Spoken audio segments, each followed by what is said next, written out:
Chers frères et sœurs bien-aimés de Jésus-Christ, vous savez que le démon existe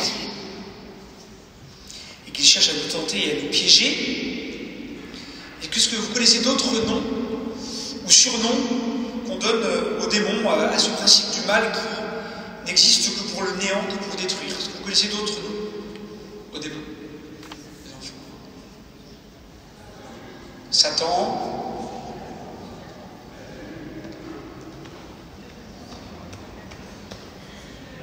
Lucifer, Belzébuth, le tentateur, et, ça fait pas mal de vocabulaire, le diviseur. Le diviseur. Parce que le mal cherche à diviser, à opposer, à déchirer. On a tous fait un jour l'expérience, en famille, entre amis, au travail, en paroisse, et même dans notre propre cœur, dans notre propre vie. Et combien de familles divisées pour des querelles, nous savons bien, d'héritage, d'argent, d'égo, de jalousie, des problèmes d'interprétation, d'incompréhension, etc. Et ceci partout, que de division. Il y en a qui se frottent les mains. Et en ce dimanche de la parole de Dieu, en cette semaine de prière pour l'unité des chrétiens, j'aimerais vous parler de division-unité, d'œcuménisme et de cohérence, et puis bien sûr d'amour. De division et d'unité d'abord. Comme nous l'avons entendu dans la seconde lecture, et comme je viens de vous le dire, le principe même du mal est de diviser, et d'opposer, et de déchirer, de nous monter les uns contre les autres. Et cela depuis la nuit des temps, depuis que l'homme existe, et avec lui et en lui le mal qui cherche à détruire, à nous détruire. Alors que quand Dieu sépare et distingue, c'est pour mieux unifier, pour mieux rassembler, pour mieux réunir. Lui, le diviseur, cherche à opposer et à détruire.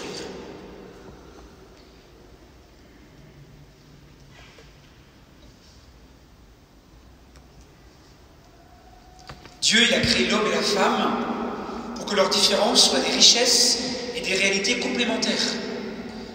La différence, c'est bien, si on la regarde avec cet objectif de rassembler et d'unifier. Et le principe de Dieu est l'unité. Dieu est un en trois personnes, une seule nature divine, un Dieu seul mais pas solitaire, unique Dieu mais pas solitaire.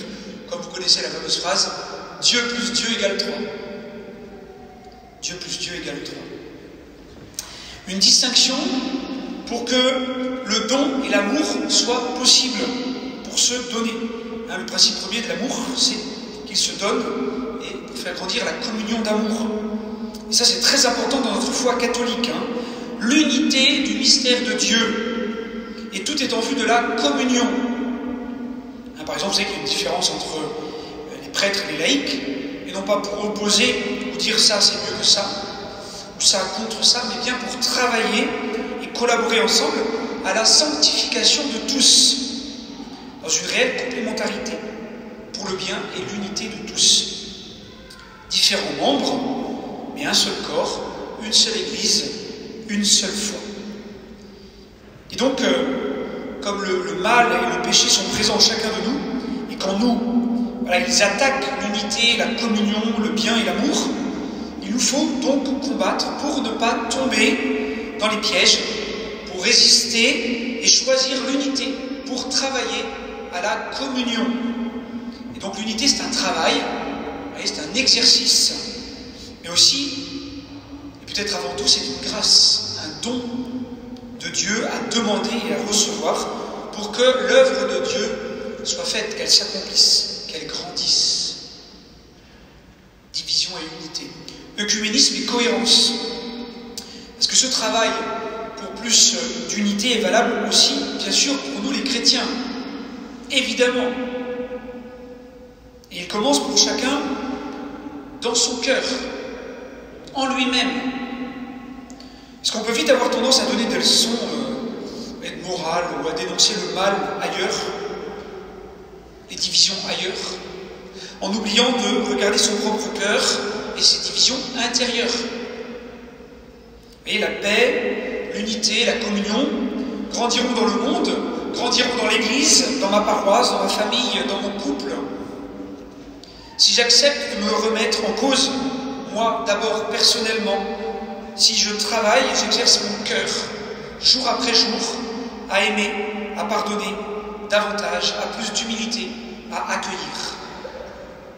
Un chrétien, chers amis, doit chaque jour, prier pour l'unité de tous les chrétiens. Ce n'est pas une option facultative quand j'ai envie ou quand je me lève du bon pied. Non. C'est un devoir moral et spirituel à la suite de la prière de Jésus que tous soient un. C'est nécessaire de prier pour cela, car il en va vraiment de la cohérence du témoignage de l'Église et des chrétiens, de nous tous ici présents ce matin, de prier et d'y travailler ardemment. Et ça commence par son propre cœur, dans sa famille, dans sa paroisse, être artisan de paix et d'unité, être facteur de communion. Alors vous savez, ça va vous rassurer, on n'est jamais totalement cohérent, parce qu'on est pécheur, jamais totalement parfait et impeccable, ce qui veut dire sans péché. Et heureusement, parce que sinon, on n'aurait pas besoin du Christ. On pourrait se débrouiller tout seul. Pas besoin de la grâce de Dieu. Alors réjouissons-nous d'être de pauvres pécheurs, d'avoir besoin de Jésus. Heureuse faute qui nous a valu un tel Rédempteur. Chantons-nous la nuit de Pâques. Heureuse faute qui nous a valu un tel Rédempteur.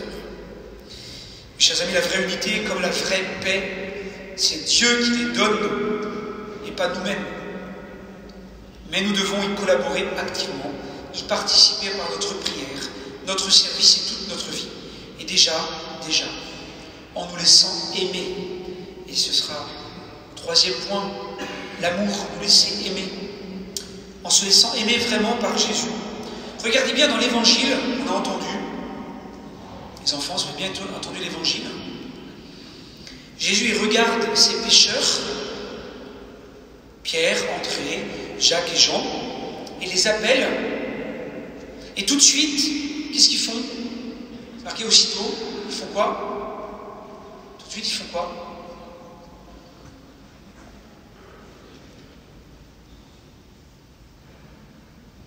Ils suivent Jésus. Ils suivent Jésus. Tout de suite, ils le suivent. Pourquoi? Parce que très probablement, même sûrement, le regard de Jésus, qui est Dieu, était rempli d'un amour bouleversant, d'un amour saisissant, et que tout de suite, se sentant profondément aimés et donc pardonnés, en étant appelés, ils ont décidé de le suivre et de lui donner leur vie, de vivre pour toujours de cet amour indicible. Et par cet appel et cet amour, Jésus, il attire à lui. Il rassemble autour de lui, non pas en forçant, en s'imposant, en obligeant, mais en aimant vraiment, profondément. Parce que l'amour unit, l'amour unifie. Et Dieu, Jésus, qui est amour, tout amour, est source d'unité et de paix. C'est ce que nous venons vivre à la messe. C'est ce que nous venons vivre à la messe. Encore ce matin, en nous levant de notre lit, normalement, nous avons entendu Jésus nous appeler par notre prénom. Tom, Enzo, Lucas, Paul, Jules, Chloé, etc. Venez à ma suite. Vous l'avez entendu ou pas Jésus vous dire ce matin? Vous êtes venus.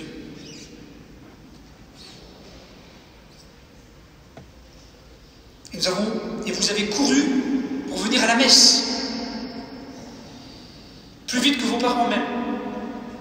Pour vous laisser aimer par Jésus qui se donne à nous, qui se donne à vous. Et nous venons à l'Eucharistie, qui est le sacrement par excellence de l'unité, de la communion, pour nous laisser aimer par Jésus, pour le laisser unifier notre vie et nous unir à lui et à tous nos frères et sœurs. Parce que l'amour fait la communion, l'amour fait l'unité. Tout l'enjeu pour nous, c'est de nous laisser aimer par Jésus, en écoutant sa parole qui nous appelle à venir à lui, à le suivre, à faire sa volonté pour changer notre cœur en vérité et être de vrais artisans de paix et d'unité là où nous vivons, et déjà ici, maintenant et aujourd'hui. Alors, chers amis, laissons-nous vraiment guérir Laissons Jésus guérir les infirmités de notre cœur, tous les handicaps de nos manques d'amour, toutes nos invalidités de manque de pardon, toutes les lèpres et les pestes de nos péchés et de nos divisions. Oui, laissons Jésus faire l'unité de notre cœur et de notre vie pour être d'authentiques témoins de la joie chrétienne et de la présence de Dieu au milieu de nous. Alors demandons à la Vierge Marie, qui est le modèle des disciples, celle qui a dit oui et qui a fait la volonté de Dieu, demandons à Marie de nous aider à accueillir la grâce de l'unité en nous laissant aimer comme elle, par Dieu, maintenant. Prenons ce temps de prière et de silence pour nous laisser aimer par Jésus qui nous attire à lui. Je vous salue Marie, pleine de grâce. Le Seigneur est avec vous. Vous êtes bénie entre toutes les femmes, et Jésus, le fruit de vos entrailles, est béni. Sainte Marie, Mère de Dieu, priez pour nous pauvres pécheurs, maintenant et à l'heure de notre mort.